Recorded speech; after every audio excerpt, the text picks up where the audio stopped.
अस्सलामु अलैकुम। हज़रत अनस रज़ियल्लाहु ताला अन्हु से रिवायत है कि एक देहाती रसूलुल्लाह सल्लल्लाहु अलैहि वसल्लम के पास आया और कहने लगा कि या रसूलुल्लाह सल्लल्लाहु अलैहि वसल्लम, मैं बड़ा बीमार शख्स हूँ।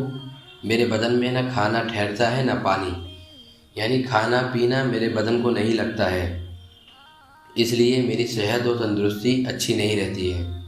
मेरे लिए सेहत की दुआ फरमाएं। आप सल्लल्लाहु अलैहि वसल्लम ने इरशाद फरमाया, जब खाना खाओ या कोई चीज़ पियो तो ये दुआ पढ़ा करो, बिस्मिल्लाहिल्लज़ी ला यज़ुर्रु मअ इस्मिही दाउन फिल अर्ज़ि वला फिस समाई या हय्यु या क़य्यूम। कंज़ुल अमाल हदीस नंबर 41,687। इस हदीस से हमको ये सबक हासिल होता है कि हम सब लोगों को बहुत ज़्यादा परेशान हैं अपनी सेहत को लेकर। बहुत सारे लोगों की ये शिकायत है कि वो ये कहते हैं कि हम खाना खाते हैं लेकिन फिर भी हमारा बदन जैसा है वैसा ही रहता है।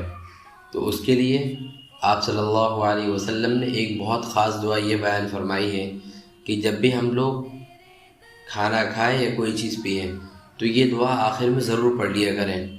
इससे फ़ायदा ये होगा कि जो जो चीज़ें खाने पीने में जो चीज़ें फ़ायदेमंद होगी वो हमारे बदन को लगेगी, और जो नुकसानदेह होगी वो हमारे बदन को नुकसान नहीं पहुंचा पाएगी।